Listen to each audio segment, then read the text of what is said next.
A história da democracia brasileira nos últimos 40 anos é, sem dúvida, uma verdadeira montanha-russa. Um caminho cheio de avanços, claro, mas também de crises e testes de resistência que levaram o sistema ao limite. Para entender como o Brasil chegou onde está hoje, a gente precisa olhar para essa jornada de perto. E tem uma frase que resume perfeitamente o espírito dessa história, essa aqui. Ela mostra que a democracia no Brasil, longe de ser algo garantido, é na verdade uma conquista diária, uma luta que não para, que passa de geração em geração e que no fim das contas define o nosso presente e o nosso futuro. Para a gente não se perder nessa trajetória, vamos usar 4 momentos como guia. Tudo começa lá em 1985, com o fim da ditadura. Depois, a gente passa pela criação das regras do jogo, em 88. Aí vamos analisar as grandes rachaduras, como o impeachment de 2016. E por fim, chegamos ao teste mais recente de todos, os ataques de 8 de janeiro. Esse aqui é o nosso mapa. Então, vamos lá. Nossa história começa justamente no fim de um longo período de 21 anos de regime militar.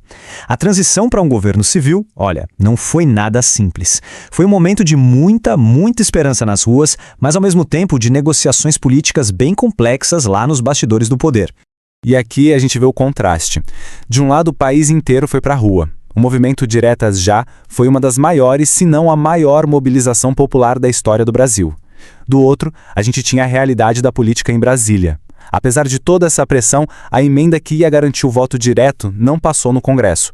Foi uma frustração gigantesca para todo mundo. E o mais impressionante é que foi por muito pouco. Faltaram apenas 22 votos. A derrota veio por uma combinação de manobras políticas e da ausência de vários deputados bem no dia da votação. Quer dizer, ficou claro o tamanho do abismo que existia entre o que as ruas queriam e o que o poder decidia.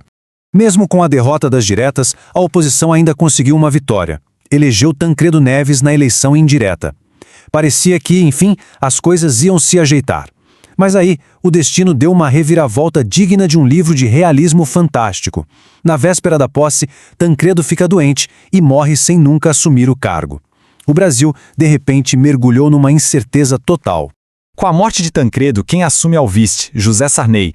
E o desafio dele era enorme. Ele tinha que consolidar a transição, acalmar os militares e, o mais importante, criar as novas regras do jogo democrático. Chegava a hora de escrever uma nova Constituição. E o resultado desse trabalho foi a Constituição de 1988, que ficou conhecida como Constituição Cidadã. Foi um marco, um documento super progressista, que não só trouxe de volta o voto direto, mas também avançou muito em questões sociais, definindo o racismo como crime e garantindo o acesso à saúde e à educação como direitos de todos. E aí, em 1989, finalmente, depois de quase 3 décadas, o Brasil pôde escolher seu presidente pelo voto direto. E o vencedor foi uma surpresa geral, Fernando Collor, um candidato jovem de um partido pequeno que apareceu como um outsider, né? E ele veio com um discurso muito forte contra a corrupção e os super salários dos funcionários públicos. Só que essa nova democracia, logo de cara, já enfrentou seu primeiro grande teste. Começaram a surgir denúncias de um esquema de corrupção gigantesco. A sociedade, liderada pelos jovens, os famosos caras pintadas, voltou com tudo para as ruas. E o Congresso, usando as ferramentas da nova Constituição, aprovou o impeachment. Collor caiu. Foi um trauma, claro, mas ao mesmo tempo foi um sinal de que as instituições estavam de fato funcionando. Depois de toda aquela turbulência do governo Collor, o Brasil entrou num período de um pouco mais de calma e até de progresso. O foco mudou para o que era, na época, o maior problema do país, uma economia completamente fora de controle. Olha, é difícil até de imaginar o que era isso hoje em dia. A hiperinflação era uma coisa devastadora. Os preços mudavam todo santo dia. O dinheiro perdia valor a cada hora. A inflação chegou a mais de 2.000% ao ano. Era impossível planejar qualquer coisa. A confiança no governo estava no chão. A virada foi simplesmente drástica. O Plano Real, que foi implementado no governo Itamar Franco e liderado pelo então ministro Fernando Henrique Cardoso, conseguiu o que parecia impossível. Estabilizou a moeda e derrubou a inflação. Isso mudou a vida de milhões de brasileiros e abriu o caminho para a estabilidade política que viria a seguir. E o sucesso do Plano Real acabou elegendo Fernando Henrique Cardoso. Ele governou por 8 anos e foi seguido por mais 8 anos de Luiz Inácio Lula da Silva. Juntos, esses 16 anos foram um período mais longo de estabilidade e crescimento que a democracia brasileira já tinha visto. Mas, debaixo do tapete, a corrupção sistêmica, como no escândalo do Mensalão, continuava ali como uma ferida que não fechava. Acontece que essa estabilidade toda era meio que uma miragem e ela não demorou para se desfazer. A década de 2010 foi uma virada de chave.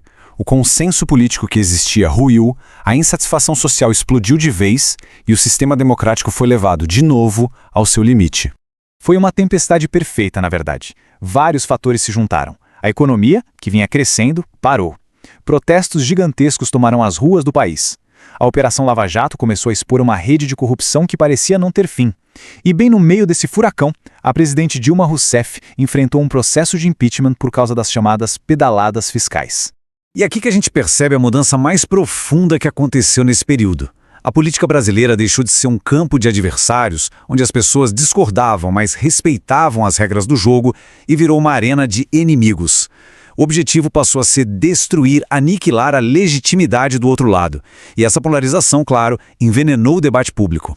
Essa polarização toda abriu as portas para o capítulo mais recente e talvez o mais perigoso de toda essa história. A eleição de Jair Bolsonaro marcou o começo de um período de ataque direto aos próprios pilares da nossa democracia. Durante o governo dele, o que a gente viu foi um questionamento constante da legitimidade de outras instituições, como o Supremo Tribunal Federal, e ataques sistemáticos à confiabilidade das urnas eletrônicas, que são a base do nosso sistema eleitoral. Isso foi criando um clima de desconfiança generalizada no próprio processo democrático. E o ponto máximo, o clímax de todo esse processo, foi o 8 de janeiro.